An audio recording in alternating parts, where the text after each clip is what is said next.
Yeah, I mean, Because like I'm anything sorry, else, right? Nowadays, like, right? I'm not even trying to be cocky, but I know I'm talented. You throw something at me, I will throw it back and I will quit and I will walk down the street and find another job. You talk Right. to me like I'm not an adult, I will fold up my apron and I will walk down the street and get another job. And people are starting to realize that if you want the best out of your team, you have to remember these people are going there every single day to help you meet Right. your dreams, to make your dreams come true. Treat them.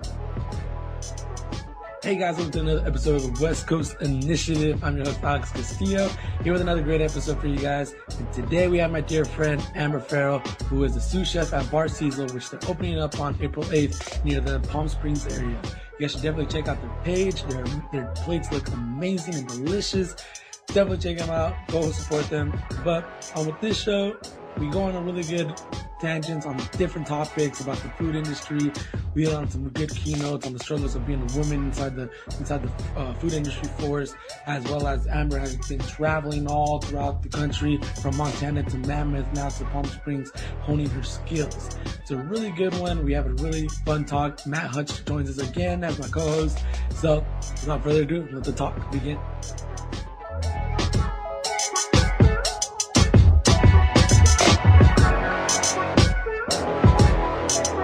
Hey guys, welcome to another episode of the West Coast Initiative, and today's going to be a fun one. I'm your host, Alex Castillo. Alongside with me, my co-host, Matthew Hutchinson. I like to refer him as Killer Matt, which is why I stumbled in the beginning. No, I'm good, buddy. How you doing, Matt? I mean, it's been a while. I know it's been a while for both of us to kind of be back on. It has. I did do an episode last week. It's been good though, man. It's been a good little time. We've had some interesting things happen in the world, honestly, since that time. Yeah. Joe Biden was president last time we had a fucking podcast together, right? And I don't believe he wasn't. No, I don't think so.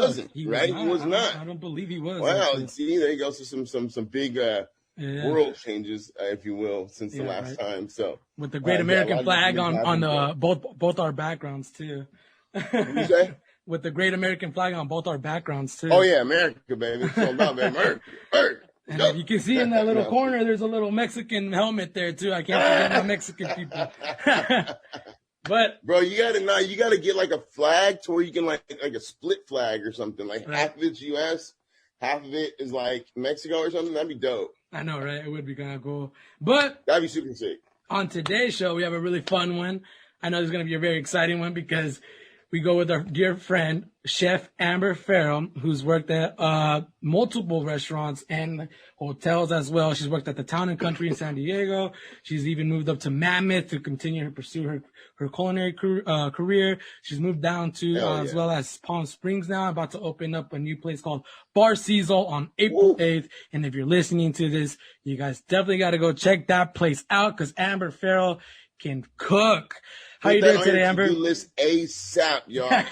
Hey, Palm Springs, summer's coming up. Get it cracking. You know it's about to be popping out here. The vaccine is out too, so y'all better make it out there. Y'all got no excuses now. We got a vaccine. No excuse, baby. Let's go. The desert's pretty lit. The desert's very lit, especially now that I'm things opening back up. I'm like, okay, I can do that. That's what I'm saying, dude. And listen, vaccine, no excuses. I know, right? It's kind of cool because I feel like it's unfortunate a lot of restaurants closed down, right? Because it was a very tough time. But I feel like a lot of restaurants are opening, like new restaurants are coming up now. You know what I mean? Not just Bar Cecil. Definitely. I'm sorry? I said, no, definitely. I've seen, it does suck that a lot of restaurants locally have closed. But I've also seen a lot of people go into business with other restaurants or different chefs hop around. People have taken this opportunity to really try something new. So, it's kind of like watching a plant die and re-sprout elsewhere. Yeah, you're right. Well, damn, you have to get all morbid like that.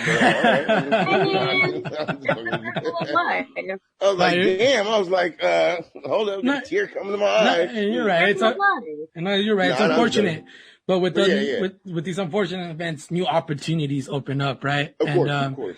And Amber, how you been? I know how's the COVID times for you? I know it's been a while since we talked to you. I'm kind of glad that we have you on the show. I've been wanting you on the show for a while, and because you're a dear friend of mine, you are the reason you're the reason I tell everybody I got into the culinary world, because you got me into culinary That's so school. awesome. So you're you're a very big part in my life, being that inspiration. And without you, I wouldn't have met so many amazing people in the culinary world, honestly, and see the potential that I have as well. How are you, Amber? How are the COVID times? Good.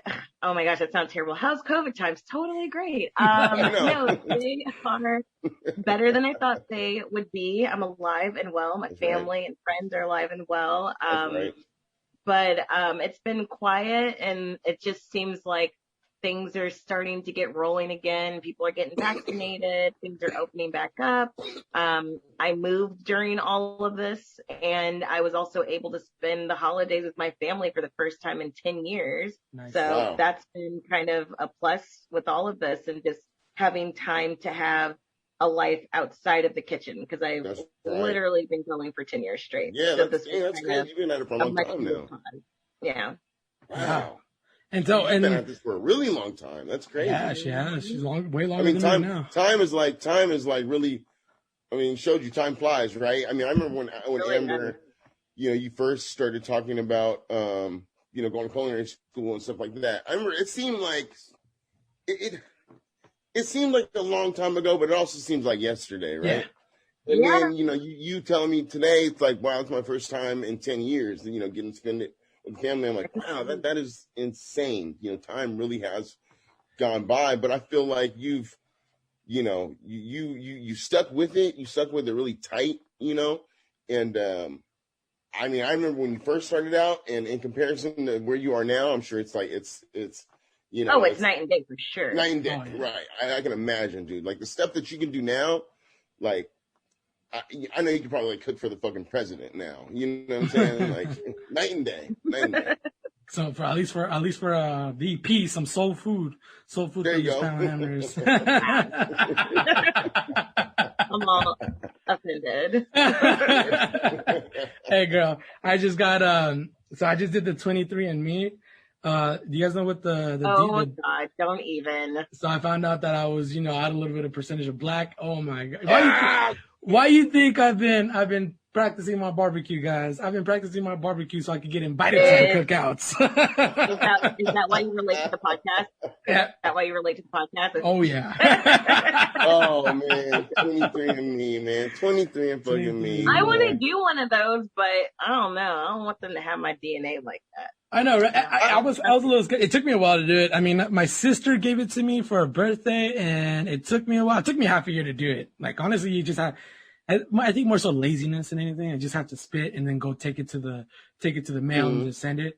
And it takes a couple weeks for them to get the results. But now that I got my results, it's kind of cool to see, cause it says like the percentage you are to like every race, and right. What's interesting though is I heard that if you do 23andMe and then you do that other one, they'll give you completely different answers. So I'm wondering how like accurate is this, or are we just like, let's collect DNA and then just like tell them they're Russian, Well, I believe it's pretty accurate, because let me tell you this. I found out through, and I'm not going to name any names, but I've heard of stories, people who I know who've done the DNA test, and they end up finding out they have like a sister they didn't even know about, or a daughter they don't even know about, or something like that. And now I want to know who. Yeah, I can't help them out. It's crazy. Okay, that actually happened. That actually happened with somebody at our school. Well,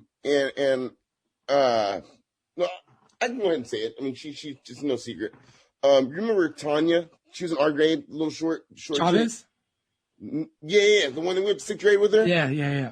So, come to find out, she's actually my cousin. Oh. So she actually never knew her father. Her father is actually her father is my first cousin, and she never knew that until she did one of those things, right? And his name didn't pop up. Another one of my relatives' names popped up, who was like his sisters, like another one of my cousins or something like that. Either way, she found out that she was my second cousin through using one of these things, and it's legit. Wow. Like, did we talk to him and everything? Because I would find out that my husband is my brother or something. And dude, so I'm saying, I mean, the chances are hard, but yeah.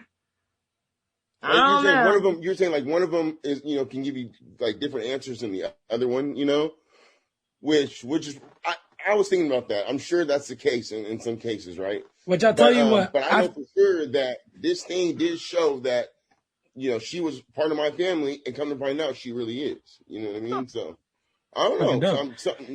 I don't know which one. I don't know which one she used, but after the show, I'll tell you one of them. After the show, because I don't want to out them here, but you know them pretty well, Amber. Yeah, girl, got some scoop. Let's see. Yeah. But I mean, before we get on and then that tangent and stuff like that, let's get back to you, Amber, the star of the show. So I know, you've been in the culinary world and whatnot, but prior to that, we knew you from, at least I knew you from Oak Park, since Oak Park Elementary.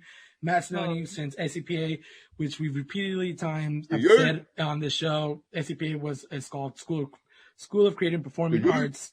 And I did art, Matt did music, and you did music as well.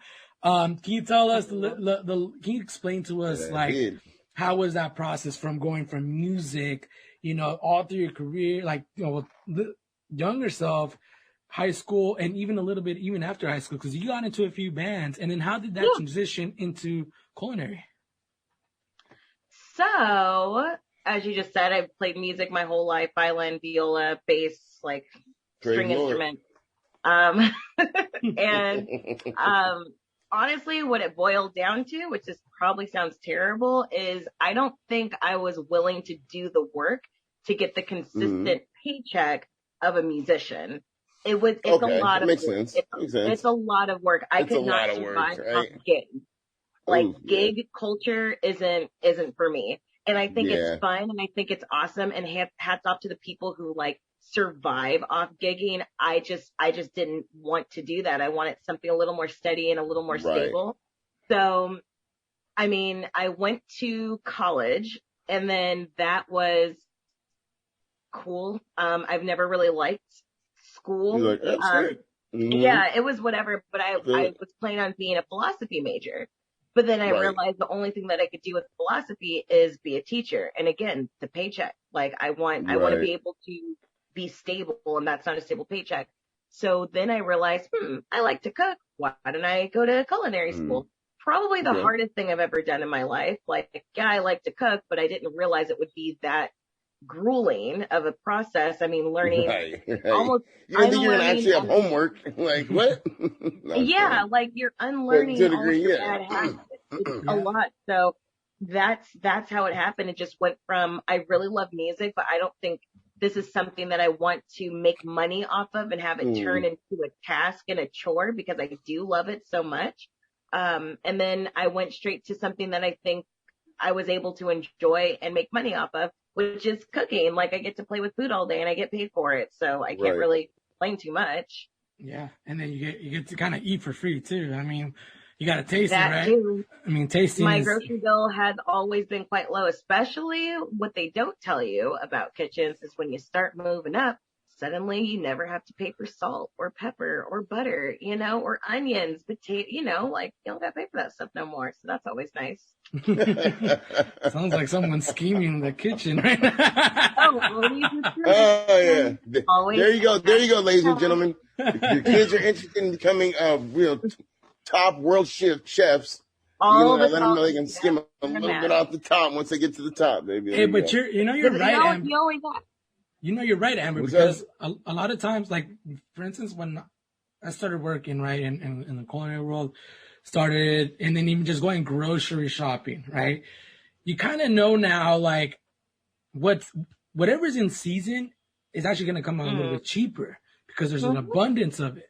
You know what I mean? Yeah. So, for instance, I was giving an example to Patty, right? Asparagus it's good to buy during the spring because there's abundance of it. There's a lot of rain. There's so much. You could get more for your money, and it's gonna taste better. Because a lot of times when it's not in the season, it costs more and it does not taste the same because it's not in season. you know, and a lot of I people mean, don't citrus realize. always tastes better in the winter because citrus is a winter fruit. So Yeah. your oranges, your lemons, your limes, and they're always like a little bit cheaper too. Not much though, because in California we love our limes and we love our lemons. But I mean, yeah, you're right. That stuff is going to be a little cheaper when it's in season because there's more of it. Yeah, especially and you know, they want to sell. It's kind of like the supply and demand. They want to sell more so they can, so that stuff doesn't get spoiled. It doesn't get rotten. For instance, even like when I see people, you know, it's kind of crazy to me when I see people kind of go grocery shopping and then go, their bill is so much, and I'm like, do you like? I'll look at actually the weekly deals. You know what I mean?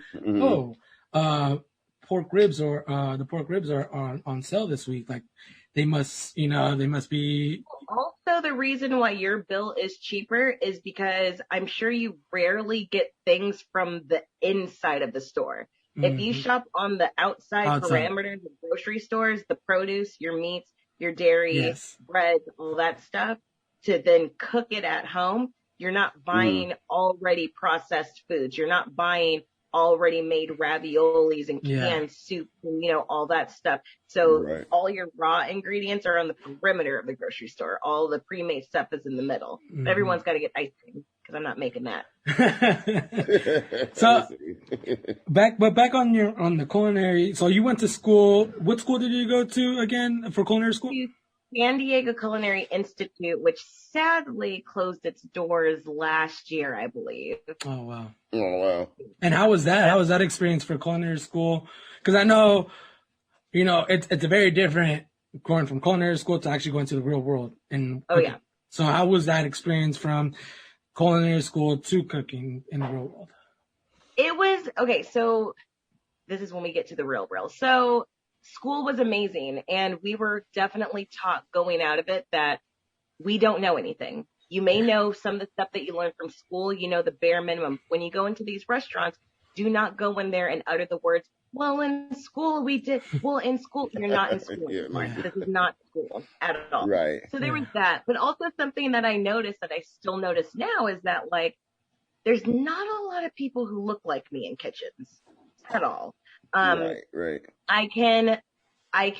So I've been cooking for 10 years. This is my 14th kitchen I've worked in. Out of all 14 kitchens I've worked in, I have worked with one other Black woman. Nope, I'm lying. 2 other Black women. That's insane. Were you serious? Yeah, two Black women in the kitchen. I can't now, say servers I definitely cannot say the same. There are plenty of, as you say, hermanos for you. definitely a lot of hermanos. This just got really racial really fast. But People were probably gonna be like, no. Whoa, okay. All right. Okay, talking. But yeah, there's definitely a shortage of Black women in kitchens. And then even looking at the great chefs of the world, there's not many Black females that will make it on these lists, when a lot of Black females are the ones who really inspired a lot of these great chefs. Right. So that is definitely something that I would love to see change in kitchens. But already the way kitchens are set up, it goes against a lot of women. For instance, I want to have a child.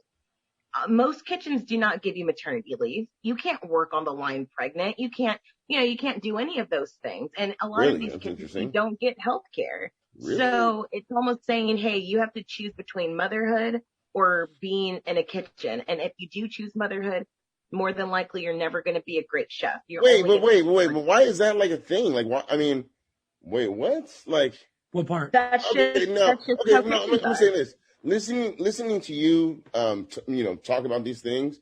I'm sure you're not the only one that has the same sentiment. You know what I mean? That feels this way, right? Mm-hmm. I'm sure this is probably a topic amongst it's a thing. Females in the culinary world. Am I correct? Yeah. That's so. Like, how come I've never heard of that? Like, no, don't get me wrong. That sounds like a really big issue that needs to be taken care of. You know what I'm saying? Like, well, It's hard because, like, don't get me wrong, there are a lot of great female chefs. So definitely, I don't want to make it seem like there's not a thing. Alice Waters being one of the best, one that I look up to, Chez Panisse in San Francisco. But even she says, like, you know, it's hard trying to choose, like, the fact that men don't have to choose between fatherhood and being a great chef. That's not something that men have to choose between. It's something that happens for them, but they don't have to give up their whole career to be a father. Now, with motherhood, it seems to be different because it's almost like, oh, you had a kid. Oh, we don't know if you can work these hours, and you know, we don't have maternity leave, and we don't know if your job is going to be available. Oh, you can't work for the last 3 months of your pregnancy, you know, and it's just, it goes downhill from there. And unfortunately, it's a very demanding job too. You know, it is a very demanding job, and a lot of times, like for instance, my sister-in-law, she's a sous chef at the Hilton Torrey Pines, right? And you know, but she's always kind of gone to like the corporate type of jobs because they are more secure, more stable. Like for instance, you go to any like restaurant, like even a fine dining restaurant, like I don't want to say Juniper and Ivy do it, but most likely they won't offer, you know, medical assistance or anything like that. Or they might, because now they're a restaurant group, and these restaurants are getting smart by doing that, because these restaurant groups are realizing, as we grow, so does our staff. Our staff, they're having kids, they're needing medical. We don't want them to stay in our restaurants for 2-3 years and then leave us for, you know, a casino or a hotel that can offer them these things. That's why corporate, as much as people hate it, that's something that I've worked almost my whole life for those same exact reasons, because it's stable. There's an HR there. There's you know, there's a 401k. There's insurance. There's all that stuff. The perks. Little mom and pop brick and mortars can't offer that, but it sucks because that's where most of the creativity is happening. Right. Exactly. Because you're right. It's where most of the creativity is. Those mom and pop stores, those are the ones that blow up. You know what I mean? Become these huge, you know what I'm saying? Like you look at new innovative things happen there. What'd you say? Sorry. I said new and innovative things happen in those places. Not to say that all corporate is the same, but if I wanted to get the experience of playing with new ingredients and kind of bending the rules a little bit and just being able to do fun things, I can't work corporate for that. But if I want to keep a steady roof over my head, get sick leave, possibly get paid vacation, you know, all that stuff, then I'm going to have to work corporate. It's rough. I mean, there's pros and cons to both of them, of course, you know, but it sucks that it has to be that way, because there's a lot of cool restaurants that I would like to work at, but they'll say like, oh, we can only offer you the money. We can't really offer you anything else. The money sounds good, but the security doesn't, right? Because like even the security at like these type of restaurants sometimes you can be working one day, the next day you might not even be working, you know, and there's no HR. There's no HR to go to, you know what I mean? And there's no one to complain. And it's unfortunate. And I'm not saying it's not plausible. People do it all the time. People work both sides. But you're right on that aspect. But I never even thought about that as a woman, you know, needing those security. And I should have, because, you know, Patty, you know, having a baby, we have the baby and stuff like that. And, you know, it's more demanding on the mom, because the mom is carrying the baby for the 9 months, you know, and, you know, the restaurant's even worried that the person might be a liability if they trip and fall, because that happens. Exactly. Then there's that too. And it really sucks. And, you know, I think there's this not so silent vibe in the kitchen, which hopefully is coming to an end, because it's just toxic.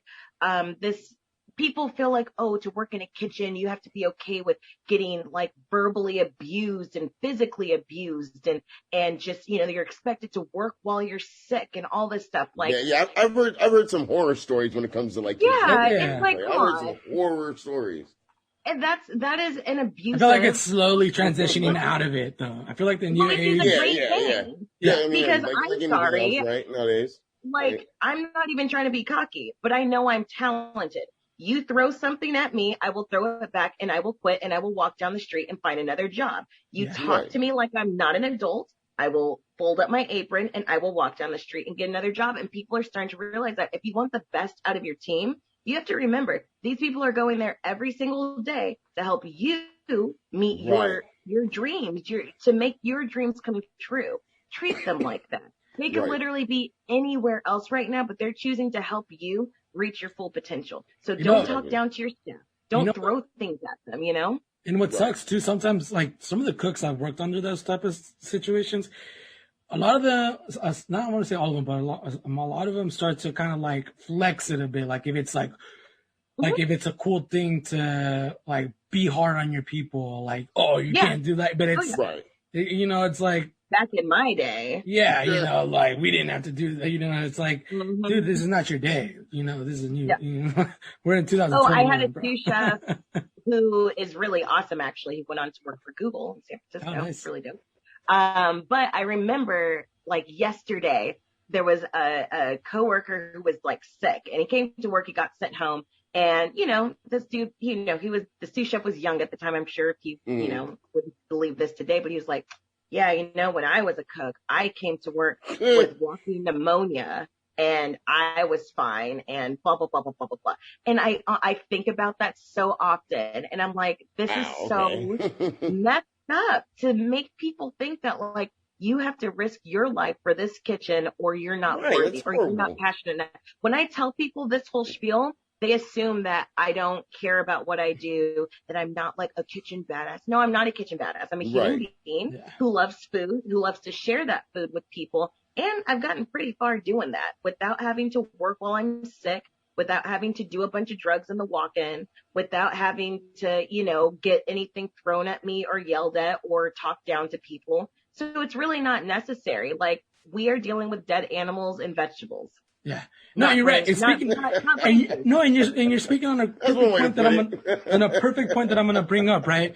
That's kind of dope. I'm writing that down. Dead animals and vegetables. No, but it's flabbergasting because on what Amber just said, right? That example that they come in sick and whatnot. It's like they flex it, but then they're putting not just themselves in danger, they're putting other people in danger around that environment. And I think about if now thinking, with the whole COVID situation and stuff like that, like imagine going to work sick now. You know what I'm saying? Like people back then probably like, oh, you're fucking hard. But now it's kind of like, dude, you need to go home.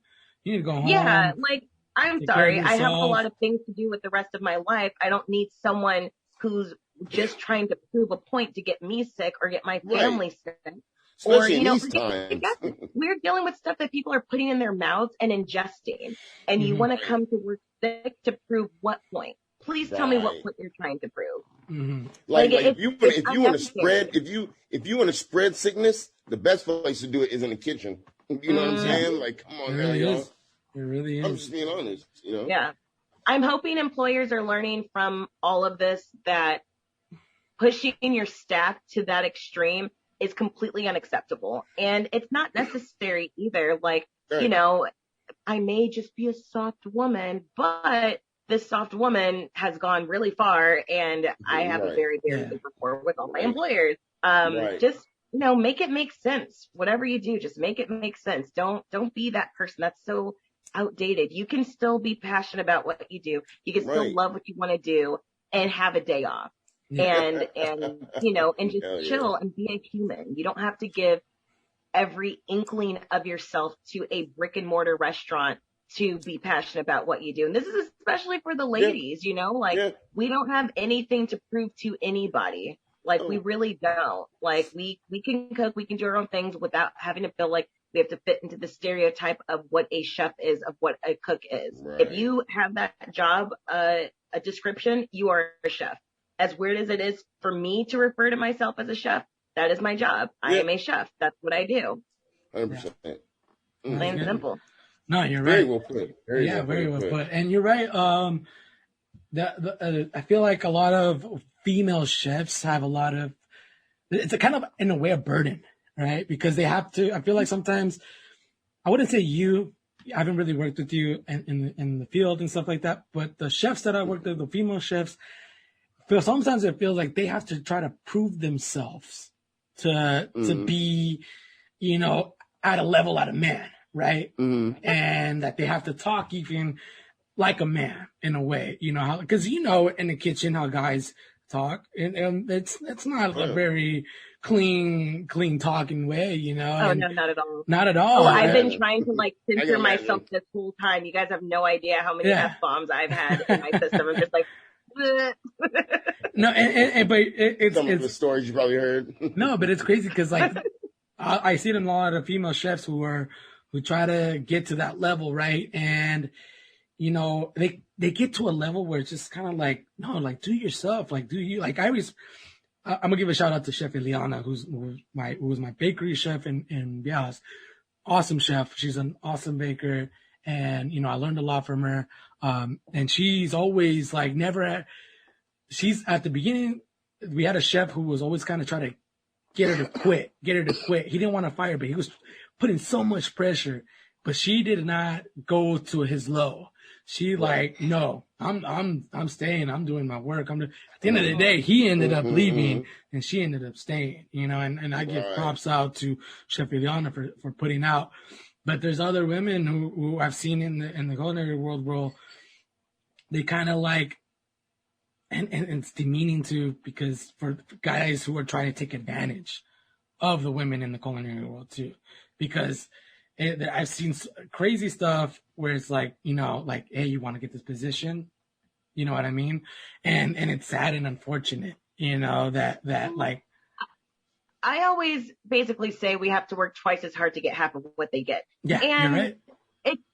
It's been a reality for me as well, because there's definitely times where, you know, especially when it comes to working the hotline, I think that a lot of the times women are seen as these people who work salad station, appetizers, pastry, whatnot.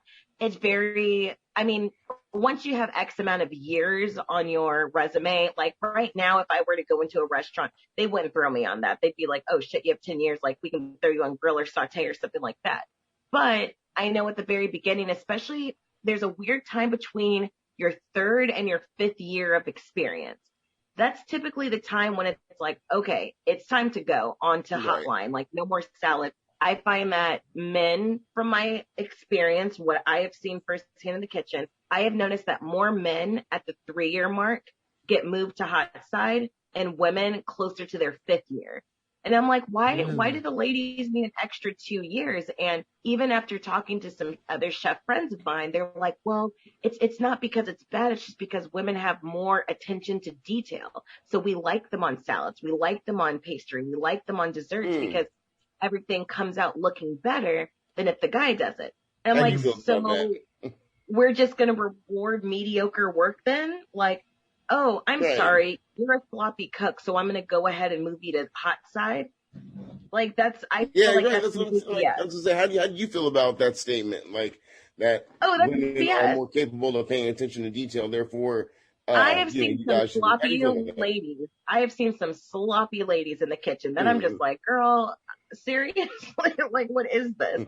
So I don't think that's it at all. I just think that, you know, it's so nice seeing your kitchen guys on the line, and it's finally, I do really think that things are changing. I do think that the tides are changing. From what I've seen, I've connected with plenty of other lady line cooks and chefs out there, especially thanks to COVID, being able to connect with people. And it really does seem like things are starting to change because a lot of women are starting to just kind of carve their own way. Like, okay, so since you don't want me to work at this butcher shop, I'm going to open my own butcher shop where people who have gotten rejected can come here and learn how to butcher animals, or, you know, being a coffee roaster, or just thinking outside the box and showing like, hey, go ahead and keep your boys club. You can you can totally have that. We're going to do our own thing. And that's very, very beautiful. No, you're right. I like those type of places too, because it's like those places will actually attract more people because of their story. You know what I mean? And like, I'm not saying that the food is great. I'm pretty sure all the food is great, but the story is going to attract that people in. Like, what? Like, oh, you just hire all females? Like, yeah, anybody, or even legally you can't do, but you know. Yeah, but you know what? But speaking of, like, I'll tell you what when I was working in the bakery at Viejas, that was one of the kitchens that I kind of like took more pride in because it was very dominated by women in that bake shop, right? Like there was only 2 guys, me including, and my boy Juan Carlos, who were the only ones who were bakers that were men in that. But we took a lot of pride because, you know, we had to show our strength. You know, we had to kind of like prove to the women what we're capable of. You know what I'm saying? Because they're looking at us like, well, can you hang with us now? You know what I'm saying? Right. Like, it's like, can you? And that's the story of every woman in a male-dominated kitchen. We get that every single day. It's like, oh, here I go. I got to prove myself again. Even though, like, I've already proved myself, I have to continuously prove myself and continuously, like, almost work towards something. I got a sous chef position in Mammoth, and after getting that position, the line cooks were like, basically like, oh, she has to prove herself to us. Right. I'm your boss. Like, I don't have to prove myself. Right. I earned this job. I've already proved myself to my bosses. Why would I need to prove? And it's that kind of audacity that you just learn to deal with. Like, just straight up, I don't have to do anything, sweetie. I'm sorry. Like, I don't know if you know what it is, but I don't have to do that. And, you know, women have to deal with that constantly, earning something, but still having this weird vibe that even though you earned this, you still have to prove that you're worthy to keep it. Right. You know, and that's so unfortunate, but we do it and we crush it, and, you know, we're just going to keep doing it and crushing it.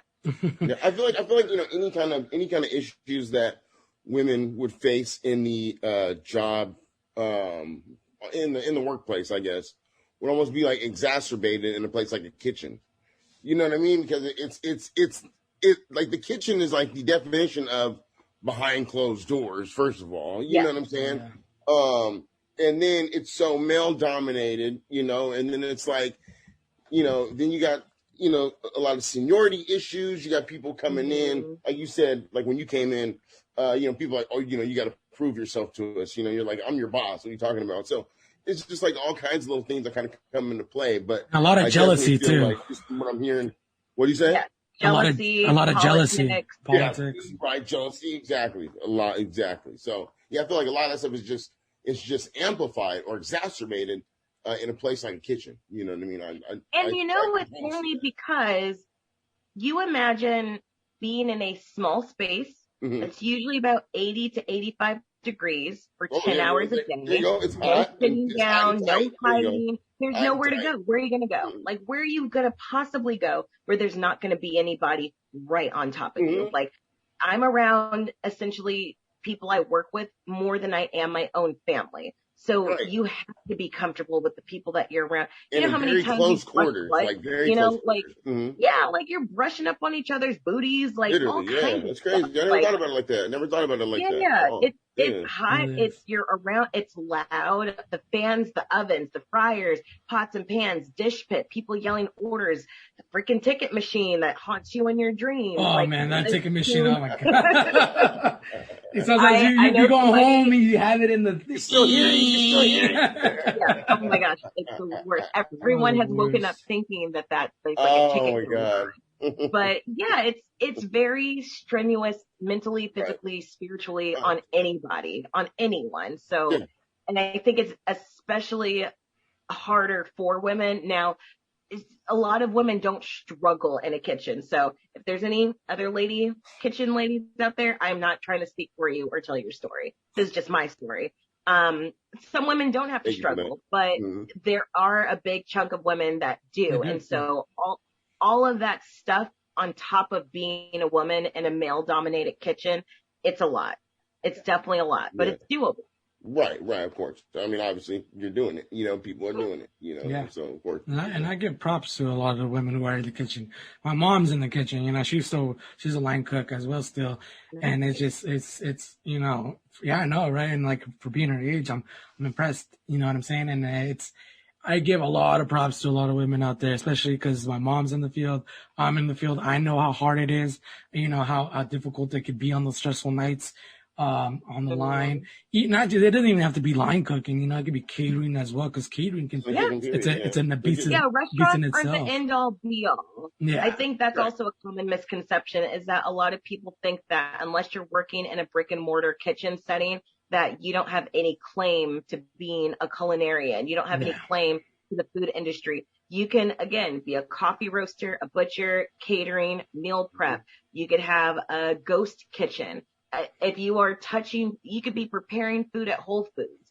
There's no such thing as being a real anything. Right. Like, anyone who says that kind of stuff clearly has like weird issues to be concerned about your employment and what you're doing with your life. There are plenty of other ways to stake your claim other than working in a brick and mortar. You've decided. I'll say you can't be a chef when you're in a meal prep business. Yeah. Apparently not. if you can, if you don't own your own business. Are we gonna get this? Are we gonna keep going? I had to give a little jab out there to someone. you have to always be someone else's business. Right. Apparently. Yeah. And like use a lot of words and move around a lot and work in a bunch of kitchens and not have noteworthy food. And, that was comedy that time, dude. When Amir, I didn't even say anything back. When Amir and Isaac and Ashley, other people started roasting there. I was like, damn, they started roasting on him. I started feeling bad. I was like, where? I hella unfollowed and it's crazy because I got a lot of, I'm not gonna burn the person out, water under the bridge. It just reminded me of that when you said meal preps and stuff like that. Now I know what you're talking about.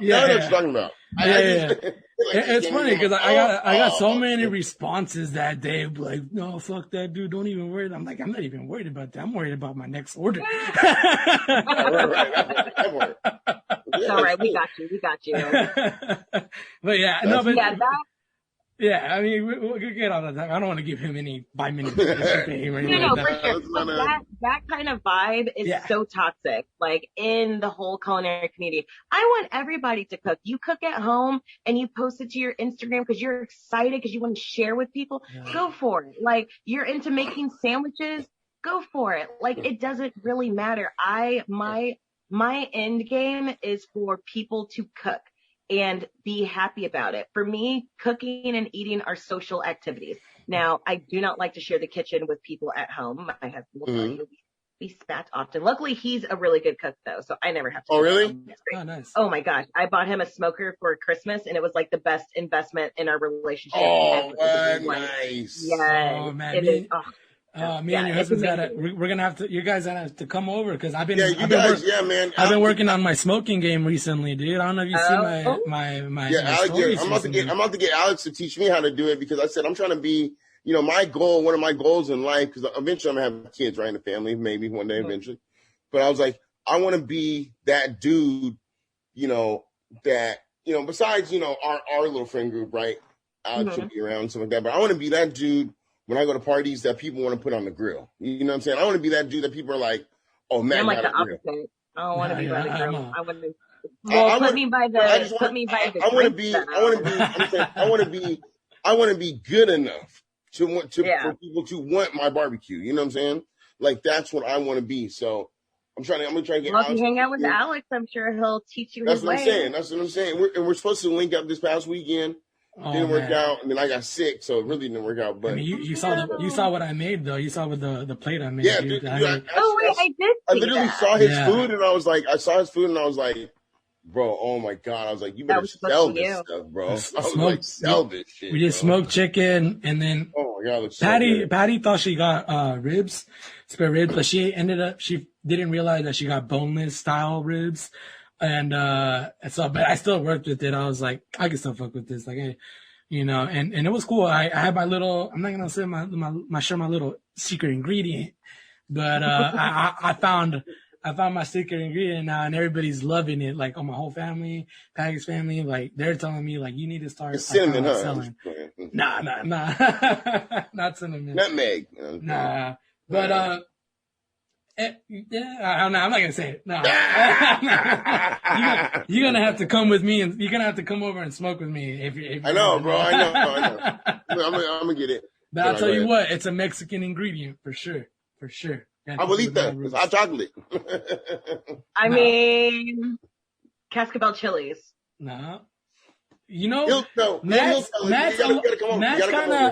kind of on there, but it's not chocolate. Mole. Hey. All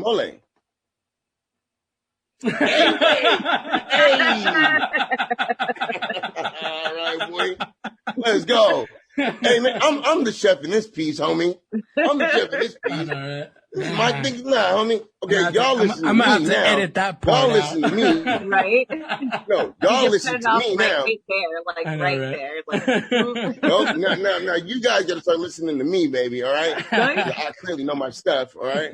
Get out of here. Okay. No, but yeah, I mean, and you're right, Amber, because you don't have to necessarily be working in the kitchen to be like part of the culinary world, right? Like this whole time I've been, now that we're speaking on the smoking, how I've been practicing, I've kind of learned to like appreciate a different type of art. You know what I'm saying? Because, you know, there's fine dining, there's casual dining, and, you know, there's even fast food and nothing else. But I'm working on a different field that I've never done, smoking ribs for like 5 hours, smoking a brisket for more than 10 hours. It's like a different ball game. I have to be more worried, not just necessarily the ingredients, more about my fire pit.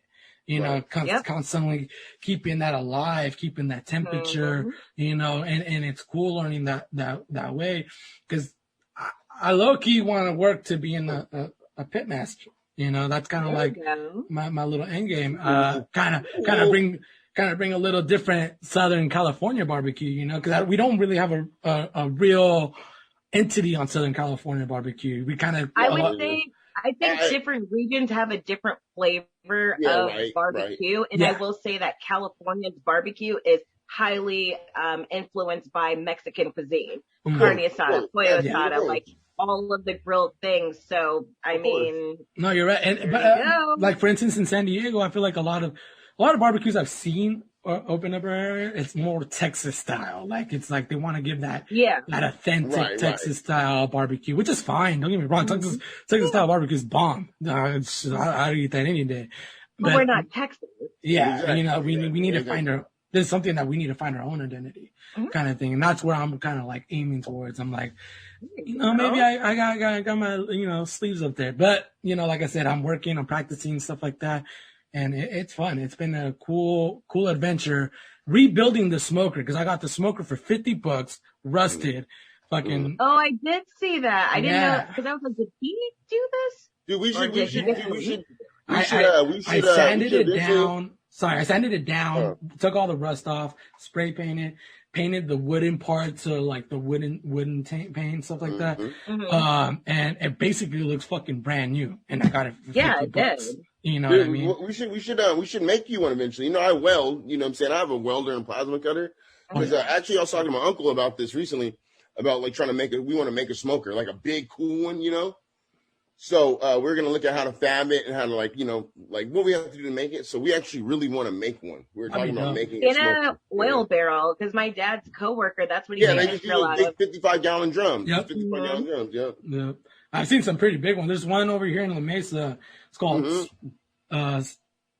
Smokey and the Brisket. It's a place called Smokey and the Brisket. That's what it's called. It's they have a big, huge smoker, dude. Now it's like enormous. Sorry for getting on the tangent, guys. I mean, we definitely got to go back on that. Talk about barbecue all day. I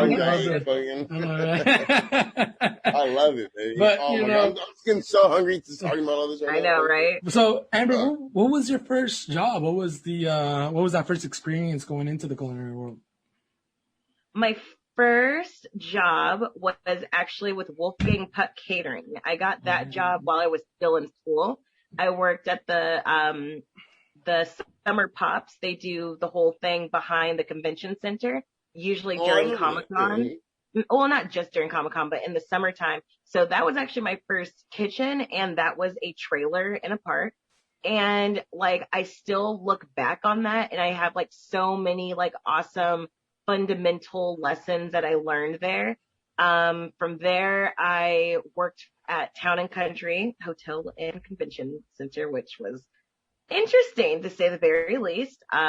I think it was a necessary job of mine. Would I go back to something like that? Absolutely not. But it definitely helped me get my foot through the door. Hey, you know what? Town and Country's remodeled.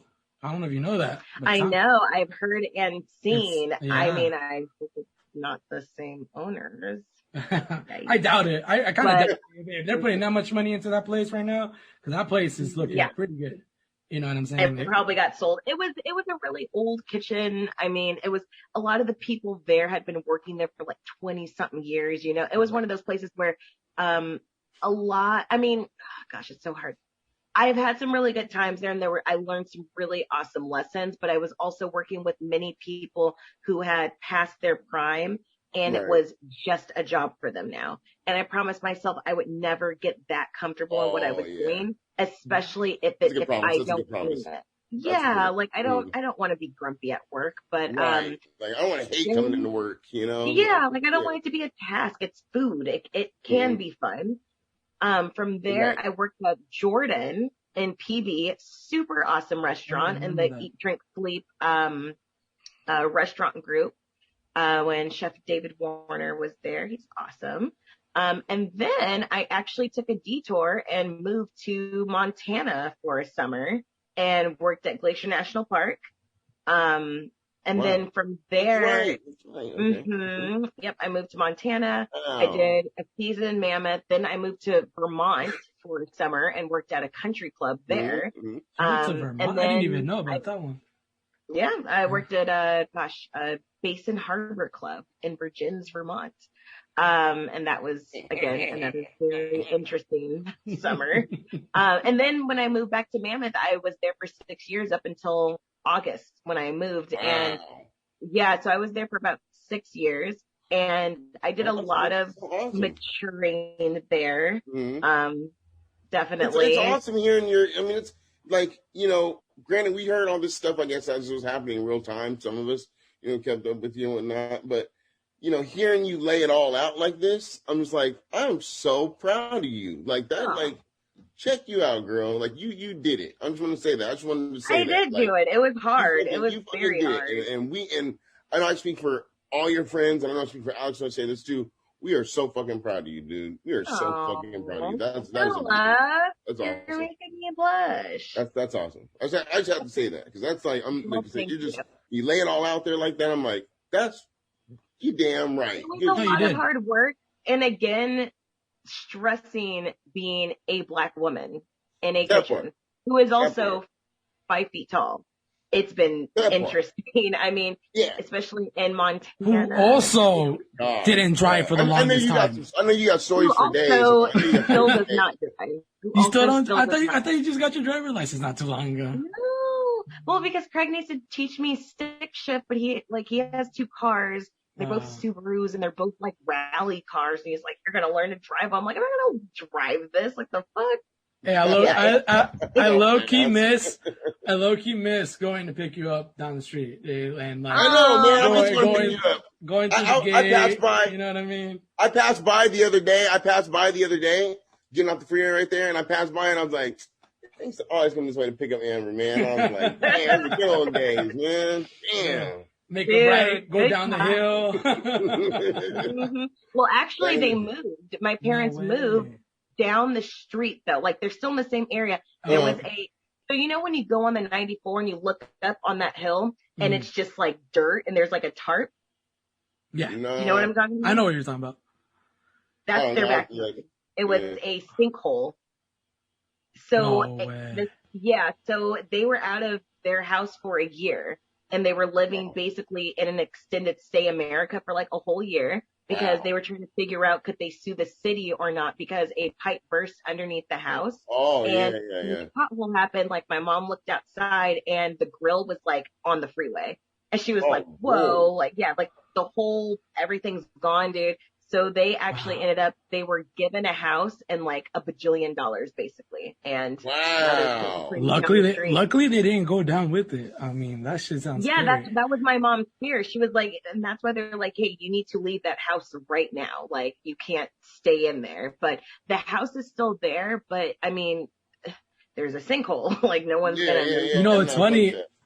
Not just far from that freeway, like from that section of that freeway on the 94, by where the intersection of the 805. I remember about 2 years ago, because I remember my pops was still alive, and I was telling him there's this huge ass sinkhole. Oh, by the Coca-Cola factory, kind of where the 10 ABC News is at. There was a huge ass sinkhole there too, and it was like deep, like the tree fell in there, and I was like, holy shit, dude.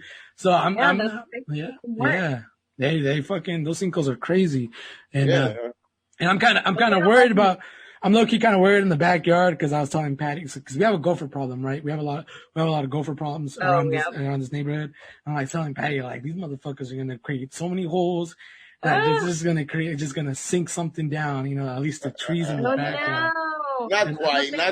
Gophers aren't that, they're not that lethal, but, Oh no, dude! Hey, Alex, I might have a potential solution for your gopher problem. We'll talk after the. Hey, it better not be Amir's solution. Amir told me to. So sorry to get on a tangent, guys. Okay, we'll talk about Amir later. But I'm like, how is he? He's doing good. He's doing good. He's doing fine. We were working. I was working with him not too long ago. We were working together at this new job. But it's funny. I was at that job. I was telling him I had this gopher problem. He's like, why don't you just buy some snakes and just put them in the freaking gopher? I was like, dude, then I'm going to have a snake problem. What are you talking about? Exactly. Oh my God. Like, I have a son, dude. Like, oh my God. Bro, like, what are you going to like? Let the snakes loose in your backyard. Then now you don't know where the snakes are. You know what I'm saying? Like, it's like, bro, no, hell no. What are you talking about? It was pretty funny. He was just trying to help. No, he was trying to help. He gave me some different ideas. I was like, I don't know about the snake one, dude, but definitely not. Because I don't want to have a snake problem. Yeah, he tried. He fucking tried. Oh my gosh. But it was funny though, because that was like one of his first answers. He's like, why don't you just put snakes? And I was like, what? But it was like a hella fast answer too. Just like, boom, gopher problem, get snakes. Like, done. You know, it's funny though. I was like, dude, you know I have a kid, right? Like, he's gonna go in the backyard and start playing over there too. Right. It was so funny. It was funny though. And that's very funny. Amir's doing really good. He's in Colorado right now, actually. Yeah, he's in Colorado. Yeah, I think he's in Colorado right now, going out and snowboarding and stuff. But yeah, I mean, he's doing good. I don't know if he's still trying to go and join the Peace Corps or not, but I remember he was trying to join the Peace Corps for a while. But yeah, I mean, so after all, well, let's get back to you, Amber. I know we always get in a weird time. But and told the audience, this is gonna be a fun one. Yeah, Amber, we have a lot of history with Amber, and but anyways, so now you're at Bar Cecil. How is that like? How was because I'm opening up a restaurant. It's a lot of work. It's a lot of work. I've opened up a restaurant before too, putting a lot of overtime, but it's fun. Mm-hmm. It is a lot of fun. Yeah, it's so much fun. And what's really cool is that these owners, they like have a lot of experience doing this sort of thing. So this is the first, I believe, standalone restaurant that they've opened out here. They have a couple, like, so out here in the desert, there's a lot of like boutique hotels, which used to be like old 60s, 70s hotels and motels that are now converted into these like very 4-star like hotel, experience. Oh yeah, like really nice, like they're really cute. And so they own 2 of them. One's called Sparrow's Lodge, the other is called Holiday House, and this is their first standalone restaurant with their chef of choice, Chef Gabriel Wu, who's also really awesome, definitely one of the better chefs out here in the desert. They basically said, hey, we want to give you a restaurant. This is going to be the theme. This is going to kind of be like what we're going to do here, and you'd be perfect for it. So they've actually been working on opening up this restaurant, since like fall of last year. Okay. I met the chef when I first moved here. I did a tasting for him at Sparrows Lodge. They weren't able to meet what I wanted to get paid, and the country club did. So I ended up working for the country club. Yeah. Then come December, I was like, okay, I'm kind of ready to leave the country club now. Yeah. So I hit him up and I'm like, hey, do you know anyone who's looking for a sous chef? And he was like, oh, I'll put it out there. But I'm looking for a sous chef because we're opening up a new restaurant. So I was like, oh, hell yeah. So Word. I actually just started working on the 1st of this month was my first official day. And yeah, there is a lot that goes into opening up a restaurant that you don't really think about, like getting from a kitchen standpoint, Mhm. getting your vendors, making sure that you have everything from Sani buckets to soap dispensers, hand washing stations. You have to figure out a schedule. You have to hire everybody. You have to make sure your Ansel system, which is your sprinkler system in the kitchen, you have to make sure that's Oh, up yeah. to code. So there's so much stuff that needs to be done that isn't just planning the menu. So that's what we've been working on. We've hired our staff already. Right now we're just kind of putting the finishing touches on planning our prep to open. The restaurant is gorgeous. The reason why it's called Bar Cecil is there was a photographer in I want to say, gosh, I should know this. I think he was very popular during the Warhol age. I'm not too sure. Okay. Don't quote me on that. But his name was Cecil Beaton, and Cecil Beaton was a photographer, and he did amazing work. He did so much photography. Everybody from Marilyn Monroe, Wow. Lucille Ball, like all kinds of people. He captured these photos, and essentially this is a love letter to Cecil Beaton and his style and all that stuff. The art in this restaurant is amazing. The owners are very big on original art. We have an original Warhol there. We have all kinds of original photography, original Beaton photography. So honestly, on the walls alone is a couple. Oh $100. God, yeah. Wow. Yeah, I know a lot of people who frequent Palm Springs, like Isaac. Isaac goes there a lot, right? My buddy Rob. I got a lot of friends who frequent Palm Springs, so for sure, like I'm gonna be like, Yeah, I mean, tell them to hit me up. I It got awesome. drink tokens. But yeah, it's such a magical place, and it's been so long since I've worked somewhere where everyone's passionate. I mean, these guys Right. got it tattooed on them, and I'm like, all right. I don't know about all that, but you know, Yeah, like, bro. I don't know about that, but everyone's passionate. Everyone's talented. We have a lot of talent from Portland, Oregon. What do you A lot of mean those they guys got? What do you mean about the tattoo? Like they got Bar Cecil tattooed or just culinary stuff tattooed? So one of our like logos is XOXO because that's how Cecil Beaton signed a lot of his letters, was just like XOXO. Like Gossip Girl. I'm just playing. Basically, I bet you some girl's gonna look at their tattoo like, oh my gosh, you watch Gossip Girl? They're gonna be like, no. I never even thought about that. I'm gonna have to tell them tomorrow, like, oh my gosh, Gossip Girl, and they're gonna be like, what the fuck are you talking about? But so they got XOXO tattooed on them, like Wow. as like they say, Yeah, and yeah. So I'm just like, I don't know about that. They're like, well, when you take over this restaurant, you're gonna have to get it tattooed. I'm like, yeah, totally, guys. I'm about it. Sounds like a cult. Okay. Oh my god. I mean, it's a cult of love and yummy foods. XOXO. I just got done watching that HBO cult one with that actress, and they all got branded. I don't know about. Oh my gosh, what was that? Oh my gosh, I just watched that too. Oh wait. You're talking about It's the girl that was an actress as well. Yeah, she was also, and it was her daughter who got involved in it, right? I think so. Yeah. Oh my I god. saw it earlier this year, but it was pretty crazy. It was like to help them. At first, it was supposed to be like good, like self-motivating, self-help and stuff like that. But then they got started into like a sexual slave type of stuff, and yeah, like he branded them. Yeah, the girls got branded, and so just be careful with those tattoos, Amber. Oh my gosh! Imagine like next year, just like everything's a Bar Cecil. No, they're really cool guys. They're really cool guys. The food is really awesome. The drinks are going to be amazing. The atmosphere is great. The owners are excellent. I don't have enough good things to say about it. I'm just really excited to open it up and be one of those. Like I was explaining to the chef, I'm like, I think every community, every city has that like mother restaurant. one of the mother restaurants of San Diego is Mr. A's. Mr. A's and Cowboy Star. Mr. A's. Everyone's worked there. All of the Right. chefs that have amazing restaurants have either worked at Cowboy Star or they've worked at Mr. A's. And I'm like, we could be that. We can develop the next chefs of the desert. We can do that. But in order to do that, we're going to have to challenge everybody and really have a high expectation. Most places out here, they'll provide you knives. No, we're not going to do that. If you want to work here, you're going to invest in your own tools to do the job. Like, I'm not buying. So that right there is going to weed out a lot of people, and that's going to attract serious employees only. Like, you got to be serious about your craft if you're going to work here. Exactly. And another thing that I mentioned to him is like, I don't want to profit off of our labor. I think that too often in kitchens that happens where, oh, we need to like fix our budget. Let's start cutting people's hours, or how little can we pay people to get the most out of them? No.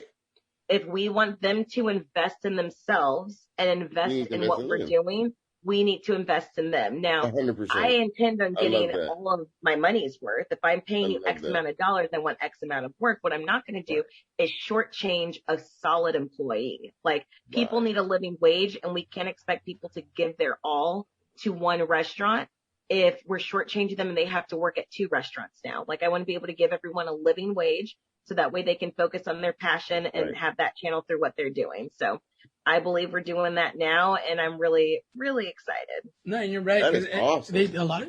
It's unfortunate that a lot of restaurants try to shortchange. Like, I just got offered I'm not going to out them, but I just got offered a job to go work for them, and what they were paying me was like, that's not even worth it. That's not worth my value. Like, I'm good where I'm at. I'm not desperate for the job. You know what I'm saying? Like, and it sucks because they lose solid workers like you, you know, like by shortchanging. And then they wonder, gosh, why isn't our staff doing this and that? Why aren't we attracting like solid people? Our food's good. Yeah, but your pay is crappy. I'm sorry. I don't work for free. If I wanted to do that, I'd cook at home. I need to be compensated for what I'm doing.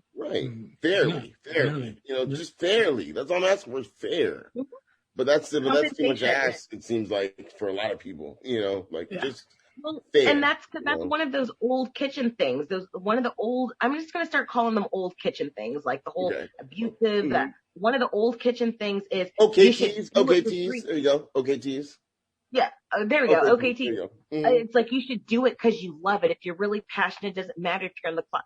Excuse me? Excuse me? Like, so you're telling me I need to do this work for free to prove to something that I bet? No, I can be passionate and get paid. That's such an OKT. I can see that in the beginning of your career, because you need to get your foot in the door and stuff like that. An internship. Right. Exactly. But once you start being you're in the industry for a while. Once you're like working. You need to start. Yeah, exactly. Like, there's nothing wrong with being compensated for what you do. Being compensated is not a bad thing. Being compensated doesn't mean that you care less, that you're not as passionate. It doesn't mean that you're just doing it for the money, because let's be completely honest. If we were going to work every day not for the money, we'd be cooking at home, wouldn't we? Why would we be going to work then? So, I mean, what can be done to change this? Now, of course, you know, you can say, well, everybody go on strike, shit like that.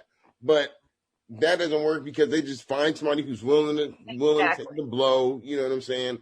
And they come in and they'll do the work, you know?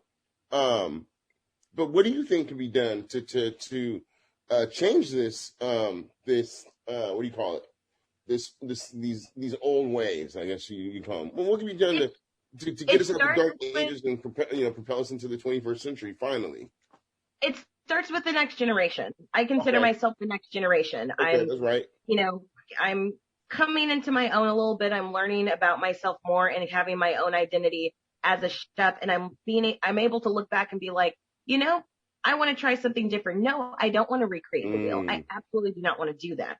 But what I do want to do is look back at the times and the instances and the situations that I've been like, you know what, like, that wasn't cool, or I think we could have gotten more done by doing this, and I'm going to give it a try. Like, and also what's helped me be able to stand my ground is to get good at this. Like, I'm sorry, no one's going to listen to you when you have 2 years of salad experience. You don't get to make any of the calls. But I've stayed back late. I've worked 3 months nonstop in a row. I've done my time. I've taken up the exploding trash bags. I've done all of that stuff that's crappy. I've done my time. As the kitchen folks say, you got to do your time. You really do have to do your time if you want your voice to be heard. No one wants someone who it's their second day in the kitchen. They're trying to tell you how to do. Don't do that. Get good at what you do. Be confident in what you do. And make sense. You know, that's all. And just do better. That's all we can do, because when we know better, we can do better. That's right. That's Amen. right. Do better. Amen. And you know, speaking of that, like what have been your biggest? I know we've talked a little bit about like the struggle, like your struggles of as a woman, you know, struggles for women and stuff like that. But what can you tell us a story of like an adversity or a challenge that you had to like encounter? Like, gosh, they're all just such a blur because I got over it. What's one big one that you've ever? Yeah, no, it's right. But what's one big one that's always kind of like, I learned from that, never again. So this was actually, I hadn't graduated from school just yet. And this was my externship that I chose. I chose a place called Alchemy, and they're no longer in business anymore, but I believe they were in not Golden Hills. Gosh. That sounds familiar. I think it is in Golden Hills. You know, like, was it North Park or something like that? No. North Park-ish, or like, was that in that area? Yeah, it was a really, Hills. yeah, it was a really, really great restaurant. Like, oh my gosh, like I still think about the food, and I'm like, that was like one of the best restaurants I've worked in. But you know, it had its quirks, it had its issues. But I just remember working there and being shitted on. Can I cuss on here? Yeah, go ahead. Okay, yeah, I was just being shitted on. Raw and unedited, girl. Kitchen talk. Yeah, I was just getting shitted on every single day by this one chick who worked there, which I will not drop her name because, you know, the world's name drop. I want to hear that. I'm just joking. Nah, don't even let them get that fame. She knows who she is. But yeah, I just remember like literally every single, like I don't know anything about kitchens like that. I worked at Wolfgang Putt Catering, which was a trailer in a park. Like I've never worked in a kitchen before. So I remember there was this one time where, she was like, oh yeah, grab the salad spinner and clean this lettuce. So I was like, okay, cool. And I'm looking for a little, you know, salad spinner, a little tabletop salad spinner. I can't find it. I'm like, oh, I don't know. Like, can you point me in the right direction? You're talking about the big ones? Yes, I never seen one that size before. And she's like, are you fucking kidding me? And like pointed to it. I was like, oh shit, I feel dumb, but I guess I deserve that one. But, and then just being really mean and nasty and rude. And that was a lesson that I learned. I will never treat a woman like that in the kitchen at all. I will go out of my way to make a woman feel good about being there. Now, I may not like her at all. Right. But as a fellow woman. But guess what? She's not going to grow up 10 years later and remember, gosh, that bitch Amber was the worst to me. She will never be able to say that. So this bitch was a bitch.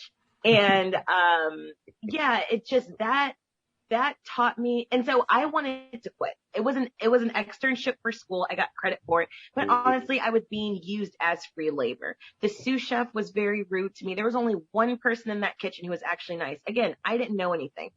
Every day after work, I would sit in the walk-in on the keg and cry before going home every day because it was just miserable. Like I would cry before getting there. It was just not a good learning environment. The chef wasn't willing to teach me anything because he was just at the bar drinking. The sous chef hated it there. Like it was the worst, but I completed it.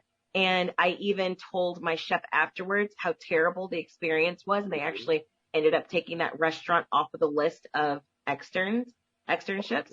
And he was like, if you would have said something, we could have found something else for you. I'm like, yeah, but if you found something else for me, that would have been my first failure. That would have been it. Like before even getting out of school, I failed in a restaurant. So I didn't want to do that. And no, this is not me telling people to endure abuse. No, of course, exactly. That they fail. But for me, it was important to complete this. One, because there was a light at the end of the tunnel. I knew I wouldn't have to be there forever. And two, I was just like, if I can get through this, I can get through anything. And honestly, oh, sorry, he's doing something on the balcony. Anyway, but yeah, I nothing has been harder than working at Alchemy to date. I have done 100-person, 14-course beer dinners. I've worked in a national park. I've worked in kitchens that are always at least 90-something degrees. Nothing's been harder than working at Alchemy, San Diego. like nothing has been harder. Well, luckily that restaurant's not around no more. Yeah, gosh, but the food was so freaking good. It was so good. Yeah, that was definitely the hardest thing I had to get over. There was a lot going on. It was just miserable. Gosh, that sounds horrible, dude. So Bar Cecil, is it a fine dining, would you say, or is it or what kind of style is Bar Cecil right now? It is an upscale California bistro cuisine is how they are, is what they're calling it. It's American food. We do a lot of local farms and stuff. Like we use, a local farm, I believe it might be in San Diego actually, called Girl and Doug Farms. Our friends at Somewhere in the Desert Farms will be providing us with lots of yummy kale and tons of other greens, as these farms, which is a date farm out here. We're using a lot of local produce. That's awesome. Yeah, it's really great. And, we just have some solid food with good technique. We do have some fancy schmancy stuff because Cecil Beaton was very indulgent. Like we have a $70 martini, which is, the vodka they use is the Beluga vodka, which is very expensive. And then you also get a small bit of Beluga caviar to enjoy with your $70 martini. And the caviar that we get is actually Chef Thomas Keller. It's his personal brand. Thomas Keller is also a very good friend of our owners, who also are part owners at the French Laundry. Wow. Yeah, that's a big deal. And if people don't know, if for the audience who don't know who Thomas Keller is one of the world's best chefs. And he has a restaurant called the French Laundry up Northern California, which actually the governor of California got a lot of shit for having a little party at the French Laundry. If you heard about that news, that's the restaurant we're talking about. That's the restaurant. But Thomas Keller is one of the best chefs out there right now, and he actually sent us a video of him shouting us out, shouting out the owners, all this stuff, I'm so proud of you guys at Bar Cecil. I was like, oh my gosh. But okay, here's a great story I have for you, just a quick one. So these owners, I guess at one of the other restaurants that they own, told everybody that they were going to have an appreciation dinner for them and to dress nicely and to meet them at the restaurant, and they were going to have it catered. Everyone gets there. There's a van waiting for them. They're like, oh, I guess we're going to go to another restaurant. They get dropped off at a private airstrip and told to board their private jet. Where were they going for their catered dinner? They're flying them to French Laundry for the evening. So they fly the whole staff on their private jets to the French Laundry. They have dinner. Everything's great. Put them back on the jet. Fly them back to Palm Springs. Holy shit, dude. That's crazy. Yeah. You didn't go on this one? No. This was I didn't work there. This okay. I'm like, oh my God. Yeah. But yeah, I mean, that'd be kind of cool. I mean, that networking, if you get to meet Thomas Gunn and you get to work at the French Laundry, girl, I don't think I'd want to do that. It's not my style. I worked fine dining in Mammoth, and it was a really, really great experience. 2 years of sauce work and stuff like that, but it's just not my style. I like a little more rustic, a little more rough around the edges, and in bigger portions. So it's not my cup of tea. I get what you mean, because fine dining is very petite, very detail oriented, very disciplined. I like interactive food that is also social. I love the idea of crab boils and stuff like that. Something where everyone's talking, everyone's like communing together. Like that's Okay. what I love about food is the togetherness of eating together. Like And that's you're why right. I do this. And, you know, that's why I think also appreciated more about like barbecuing recently, because it's like more of a family, like, hey, get the Yeah. family together, you know, get some ribs, Mhm. you know, get the chicken, Create stuffed memories. potatoes. Like, yeah, exactly. Cause that's honestly what's more important, right? That's what food kind of brings people together. You know, Yeah. it's having that conversation while eating, you know, and creating those memories and stuff like that. And a lot of times as us cooks, you know, who are in the kitchen all the time, we kind of lose that. We do lose that Mhm. perspective because we're so Yep. stuck on the other side or back of the house that we don't really Yep. enjoy what we have created. You know what I'm No, saying? totally. And Totally. and I'm seeing that recently with barbecue, you know, smoking in my house is just Yeah. like able to enjoy this with my family, you know. Not, and don't get Mhm. me wrong, cooking at home is fine. Like, yeah, I'm cooking at home on the stove and stuff like that for just me and my girl and stuff. But when you have a family, friends coming over, Mhm. and then you hear people are like, damn, this shit's good. You're just like, yeah, you know that shit's good. And You say it's that that feeling. because funny you say that because a few weeks ago we actually slaughtered a goat, and it was yeah. So we went to again our friends at Somewhere in the Desert Farms, Eric and Garden. We went to their farm, and their brother-in-law bought a goat, and it was really cute goat, and they slaughtered it. I didn't watch it. I couldn't watch it, but I heard the whole thing. I was just Yeah. like, oh heavens. Heard the whole thing. They hung it up, took the skin out, gutted it, everything. So Right. within 45 minutes, it went from a goat inside of a little truck thing To pieces a cut up, taken to the all kitchen. packaged up and everything, huh? Yeah. All Yeah. packaged. 45 minutes from alive and well to cut up into pieces. It's just so crazy because it like was still warm, you I know? love that. I love that. I was But it into was really that. good. But it was awesome because we started at I 9 want to o'clock learn how in to the do that so bad. I want to learn how to do that so bad. a sharp knife and 3 cuts.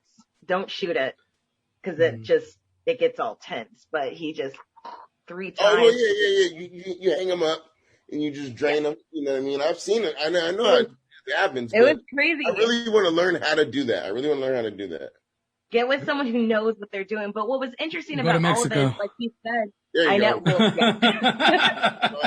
But what's interesting about like what you're saying is that I did lose the perspective of cooking and being around people because we ended up cooking it basically in a big wok over a like empty like metal trash can that was set up with a fire underneath it. And like it was just so cool to be outside and cook and then eat in this greenhouse with these people that I just met. It was it's the current Chef Wu and his friends. He was like, oh, you know, it's a little bonding experience. Let's hang out outside of work and all that stuff and do this and, you know, to meet his friends. And I met some really awesome people. There's a creperie out here called Gabino's Creperie. I met Marcel there, the owner of that place. His story is awesome. Somewhere in the desert. Networking. Big time. Yeah, and I didn't even know. We were just hanging out. I'm like, oh, these are like big desert name people that I literally just killed a goat with. Like, okay, this is how we met. But yeah, it really does. The one thing that separates humans from all other life forms is our use of fire. No other animal cooks their own food. There's ants that farm, otters wash their food, you know, certain animals go to war, all that stuff. The only thing that separates us is that we cook our food.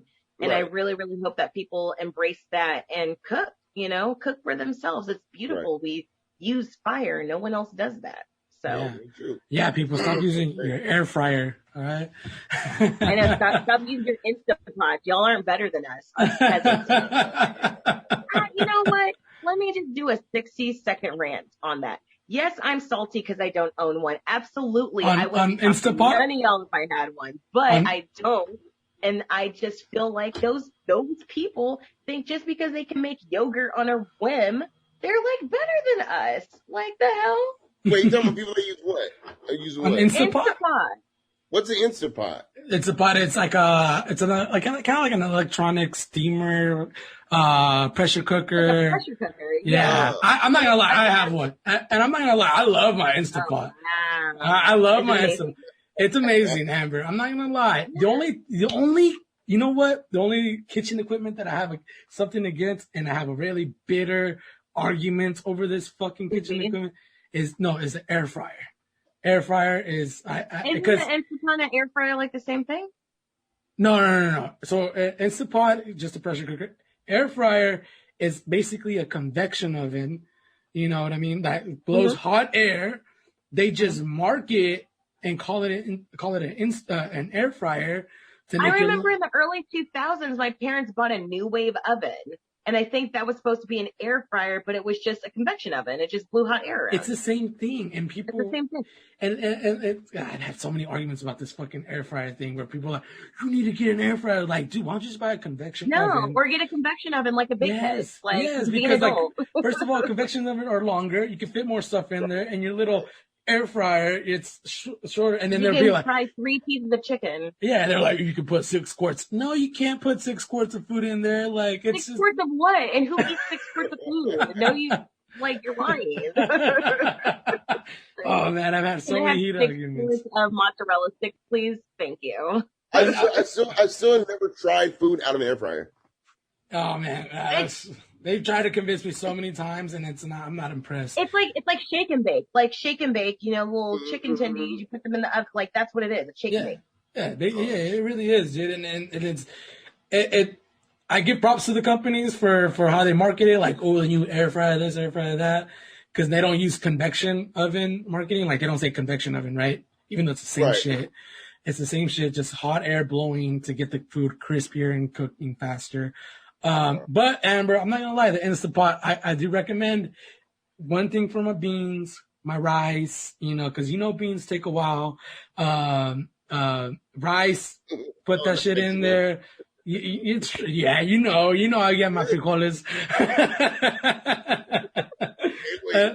I'm gonna have to get one. Maybe just a little stimmy. Maybe my stimmy will help us get one. But we also have to save we've done birria in Instapot, and it's actually done a really good. Carnitas in there too as well. Okay, but then here's my question: what would the ancestors say? You're right on that. But when I use pressure cooker, I kind of don't feel bad because back in the day, in the 70s, people were using pressure cookers too. You know what I'm saying? And no. I enjoy it. I enjoy the Instapot. So that's the only kitchen equipment that I do recommend that. And I also recommend like a sous vide and stuff like that. But we have circulator. Yeah, those are just more advanced technology for people who are really in the industry. But I do recommend for the average Joe, if you want to invest into an air fryer, Instapot, go for the Instapot. Air fryer, you can definitely get better products than just a fucking air fryer. But yeah, that was my little rant on air fryers. Oh, air. Yeah, I might have to get one. Well, fuck air fryers. I fucking hate air fryers. To the day I die. You know what's funny? Let me tell you the story why I hate air fryers. So a while back, me and Beto and his girl and my girl, we went to Monster Jam. We did this before we had Thiago. And we went to Monster Jam. This was pre-COVID, before COVID, and stuff like that. Me and Beto went to go get nachos for the girls. We're waiting in line, and he's asking me, hey, what do you think about an air fryer? And I'm like, at that time, I really didn't focus. Like, I never really paid attention to air fryers because honestly, we don't really need one. And I was telling him like the concept of it. And I really didn't put the concept until I was in line explaining to him. And I was like, well, from what I understand, an air fryer is just hot air blowing. And then I realized well, that's just the same as a convection oven. And that's when I was like, I put 2 and 2. I was like, no. And then I told him, I was like, he keeps on asking me, well, what do you think about this one? What do you think about this one? And I was like, I don't know, dude. I'm a professional cook. I don't need that shit. You can get an air fryer, but let's not act like you put food in it and it comes out delicious. That's not it. It's not how it works. Like, does it do like the very definition of fry. Does it actually No, fry no, something? Right? So how's no, it but that's how they get you. Yeah, that's They how they make get you you. feel like you can have fried chicken 5 nights a week and it's right? healthy. Like Like that's that's not how they market fried. it. It's not fried. I'll tell you what, it is healthier, but it's just not fried though. Yeah, It's I don't just- doubt it that is- it's not not fried. healthy, Yeah. but it's not fried. It's Yeah. crispy baked chicken Right. and oven fries. Yeah. Like that's what it is. Fry, Yeah. oven fry. There you go. Oven That's it. fries. Yeah, definitely the same. Yeah. So we are kind of getting near to the end. So one of the last few questions, Amber, is for anybody. Actually, you know what? Not for anybody. For the women coming into the culinary world, what advice do you give to the women that are coming into the culinary world that want to pursue the chef life, that want to reach achievements and success? I would probably tell them that chef life is non-existent. What does exist is you and your flavor and what you bring to the table, what you want to do. Chef life is a term that's used for people to validate themselves as cooks. You don't need that. You don't need validation. You don't need a clan of people. You don't need labels. You don't need any of that stuff. All you need is to keep alive your passion for food and to be happy. Like, people can taste your emotion through what you cook, and people know when you're front. People know when you're trying to do chef life. People know when you're trying to do this and trying to do that. Just be you, because there's room, and there's so much room at the culinary table for you. So much room. You just have to take your seat and not somebody else's seat. But if you're focused on trying to take someone else's seat, I mean, you're probably not going to get it because they've already sat in it. So pull up your own chair, make your own way, love what you do, and do the damn thing. Amen. Oh yeah, there you go, Matt. Recording. Any last questions for Amber? So okay, so you had your yeah, I just had a no, I guess you kind of touched upon it. I kind of had a question when you had asked you asked the question earlier, like if she had faced any adversity, you said had she faced any adversity or Challenges. challenges. And I was going to say, kind of sticking to the topic, I had one more question. Just, have you faced any as a Black woman? You understand what I'm saying? Like, do you notice any trends, when it comes to being African American and being in the kitchen? That's one thing I did have a question about. Yes, I have noticed that I don't have the luxury of getting upset in the kitchen. I don't have that luxury. I've seen grown men throw their apron on the ground and storm out. I've seen grown men have a meltdown and the sous chef is like, "Hey man, do you need to smoke a cigarette? Like, let's go outside." Right. I don't get to do that, because the minute I do that, I'm the angry Black woman. And it's happened before that I've reacted to something that is completely valid. Right. And instead of someone asking me if I need a cigarette, if I need to step off the line, if I'm okay, it gets turned into, "Oh, of course that's how she acts," and it's really weird. So, and I think a lot of just women in general deal with that, because if we show, Right. that's probably, Alex, why you've noticed a lot of women are rough and tough and stuff, because the minute we react to something, we're on our periods, or, Yeah. I wonder what's gone into her. It's that time of the month. Like, yeah. Exactly. Like, I don't have the luxury of doing half of the things that my Yeah, male actually, counterparts Mhm. get to do, how they get to express their emotion. I've been told that I'm too aggressive Wow. before, Really? even when I'm not being aggressive at all. Yeah. I've been told that I'm too emotional when I'm not very emotional at all. I could literally be talking like this and they're just like, "Whoa, like you're being you're too too aggressive right now," or "You're being very emotional." So Sounds like they're being emotional. basically. And if I call them out, then I'm being an aggressive, angry Black woman or something. So I've definitely encountered that, sadly, which, it sucks, but there's not much you can do about it, sadly. Yeah, just honestly, just that. And also I think that I've gotten jobs and these chefs think that I'm going to be their like sassy Black woman, sidekick, Mhm. you know? And it's Mhm. like, you hired a sous chef and I am sous chefing. Oh, you didn't want that. You wanted me to back you up like this when things are, you know, you wanted, you didn't Yeah, get but that's that. Yeah. You know what I'm saying? Like, I'm not Yeah. that though. Like Yeah. that's not what you hired. You hired a sous chef. Don't be angry when I start chefing. So that I've gotten often too, where it's like, they don't expect me to disagree with them respectfully. They don't expect me to actually have something good to input. They just want me to be like, oh no, they want that shit. And it's like, yeah, I'm not your chubby, sassy Black friend. Like, I'm sorry. Yeah, no, you're right. Yeah, and That's crazy. yeah, I never thought of, I mean, I guess in the kitchen, I mean, I'm guilty about it. Like, I'm so used to being around my people because there's a lot, let's not lie about it, there's a lot of Mexicans in the kitchen. So I never really put myself in the perspective of, you know, if you're, you know, being Black or being Asian, because, you know, or any type of other race, because honestly, a lot of kitchens are very dominated by Mexicans, you know, or Latinos per se. That's interesting. But I do see a lot of also a little, I don't want to say discrimination, but, you know, it's that stereotype, like the Mexicans in the back kind of thing, you know. I'm considered one of the... They're probably talking about you. It's like, girl, they don't care about you. You're lazy. Go away. Go take a smoke break. Yeah, if anything, we're talking about that. You're lazy. Yeah, like, there's nothing to talk about. Like, I've definitely, like, I remember this one chick was like, Amber, like, do they talk about us? I'm like, who's they?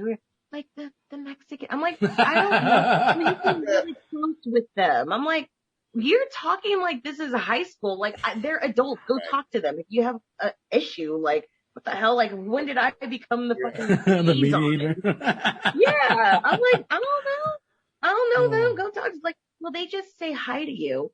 Well, maybe because I leave them alone and I treat them like my coworkers, not as them, those people in the back, like they're the boogeyman or something. That's so funny, dude. Amber, where can people follow you, or where can people go check out the restaurant? Like, what's their Instagram page, Facebook? Do you guys have all that, or?